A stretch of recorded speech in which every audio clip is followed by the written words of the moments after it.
A history-making combination, with Harris the first black and Asian American woman on a major party ticket for the White House.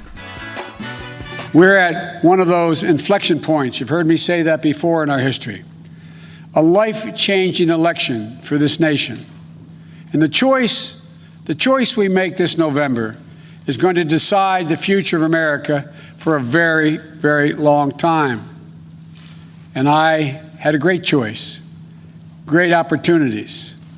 I had a great choice, but I have no doubt that I picked the right person to join me as the next Vice President of the United States of America, and that's Senator Kamala Harris. Amidst the coronavirus pandemic, the rollout of his VP pick was absent the crowds and adoring supporters as would normally be the case. But the historic nature of Harris's pick was not lost on this moment. All across the nation, little girls woke up, especially little black and brown girls, who so often feel overlooked and undervalued in their communities. But today, just maybe, they're seeing themselves for the first time in a new way as the stuff of president and vice presidents. Kamala? Hearkening to her prosecutorial days, Harris argued that America was crying out for leadership. The people are who Joe and I will fight for every day in the White House.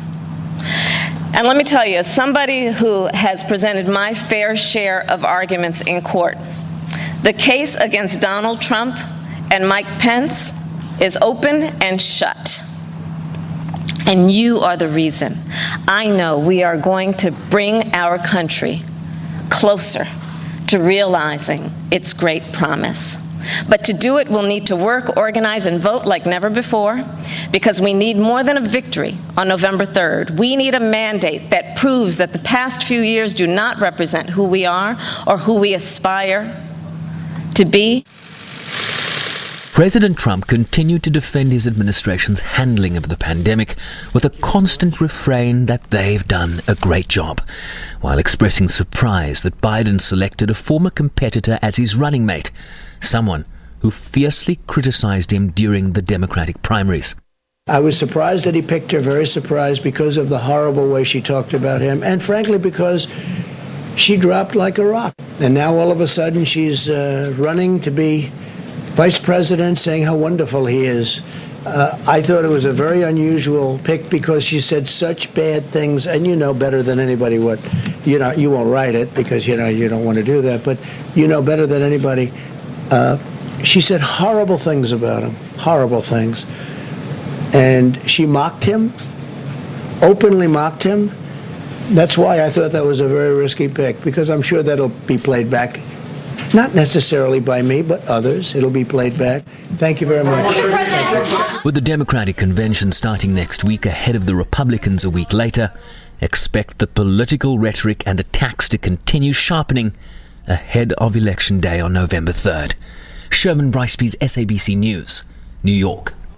So you've seen those visuals there. President Donald Trump said to have appeared rattled by the Kamala Harris pick and taken to various conservative media interviews, calling her a nasty and angry woman. For more, SABC News correspondent in New York, Sherwin Bryce-Pease, joins us for this. So it was interesting to watch that interview post the pair coming on, showing how his voice went from muted, almost very low energy, to then, really grading up when he describes her as a person and the way he called her somebody who had failed. So what is the consensus about how President Trump and the Republicans are reacting to the Harris pick?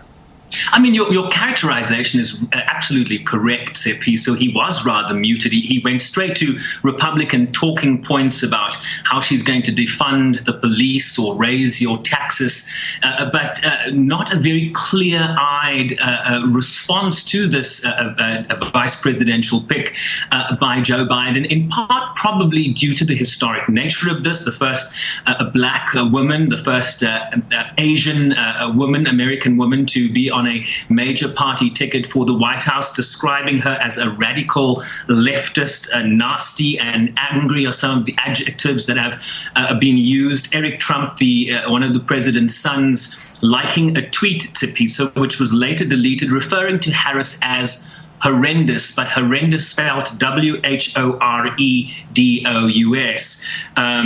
Trump called her a mad woman in an interview earlier today because he says she was so angry when she engaged his nominee for the Supreme Court Justice Brett Kavanaugh. You will remember that Kamala Harris serves on the Senate Judiciary Committee, so any of the president's cabinet picks or his Supreme Court nominees have to go through a very rigorous vetting process in that Senate Judiciary Committee, where Kamala Harris is a formidable prosecutor, having served for 26 years as prosecutor in the state of California, eventually rising to the top cop position of Attorney General, essentially in the largest state in America, only second to the Justice Department in Washington, D.C. So she is very, very formidable. And also blanketing, sort of muting the Republican response is the historic nature of this. I chatted earlier to Piso, to a former journalist that will be very familiar to South African audiences. She was the former CNN bureau chief in Johannesburg in the late 1990s into the early 2000s, Charlene Hunter-Galt. I asked her what she thought about Kamala Harris as the VP pick. I was on a Zoom call with several of my friends, Black as well as white, mostly women. And I think they reflected what I'm also seeing on television and hearing. People are very excited. I mean, this is historic. And I think that people who have a sense of history appreciate what this means in terms of passing along historical progression. The first time, that's always significant. And I think that while it remains to be seen just how much support there's going to be among Black people in general and Black women in particular, I think that it will have resonance within the Black community because people do like to be represented.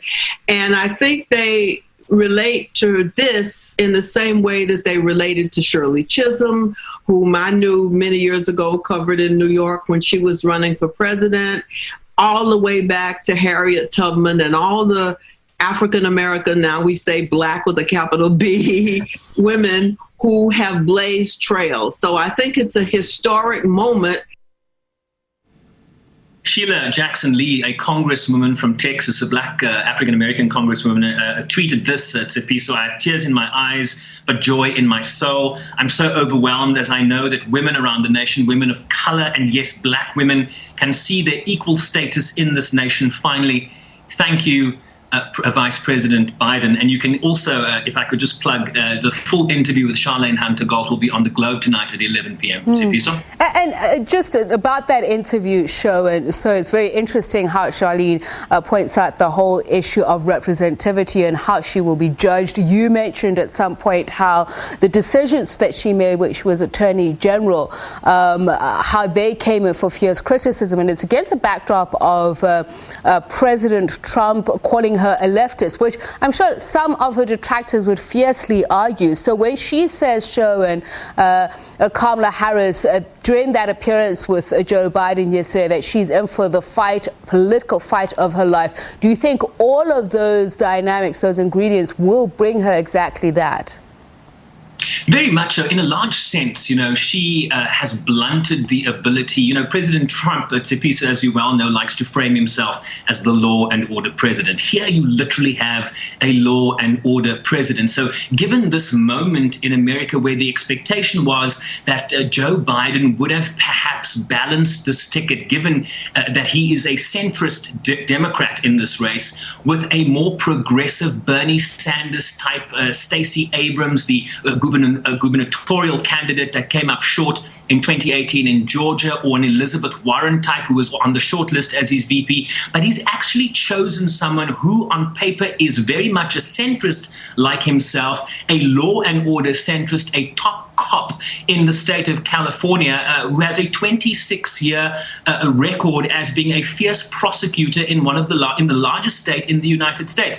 So in many ways, this pick has blunted that ability to criticize her on that score. But in addition to that, she has been very progressive in her votes in the United States Senate since becoming a senator in the same year that Donald Trump was elected. So in many ways, Biden has really balanced the need for someone progressive, but someone that Republicans can't necessarily attack as being too radically progressive. And such is the balance, I think, that Biden was trying to attain in this pick, Tsepiso. Finally, Sherwin, President Trump saying earlier today that he'd be blocking additional funding and election assistance to the U.S. Postal Service. A very interesting comment, given that yesterday he spoke about the credibility or lack thereof of the mail-in voting system and how it would completely derail or take away the fair practice of the vote. Well, this is a canard, right? This is President Trump has spoken without evidence, without providing an ounce of evidence that there will be increased fraud if states were to request that more of their voters and citizens mail in their ballots due to this public health emergency. The choice, as President Obama said at John Lewis's funeral, is really between losing your life or voting in this election. And so there's a great deal of concern. The president's critics say this is yet another attempt from the right, from Republicans, to suppress the vote. The post office, so much like the post office in South Africa, is struggling to keep its head above water. And the COVID-19 pandemic has seen the revenue of the U.S. post office decline. And so the argument from Democrats is that as part of the stimulus packages that have been passed, and there's another iteration of that being negotiated right now, funding to the tune of some $25 billion has to go to the post office, of which $3.5 billion would help to recapacitate the post office to deal with what is expected to be an upsurge in the mail-in ballot votes as a result of this pandemic. That's where the big chasm is right now between Democrats, Republicans. The president saying he will not sign additional funding into law for the post office, and that's where we find ourselves right now. The need for greater safety around this election and a refusal from the president to fund the post office to allow for what many people argue will be necessary given the coronavirus pandemic in this country. Sherwin, thank you very much. SABC News correspondent Sherwin Bryce-Pease in New York, giving us the latest on the presidential campaigning there.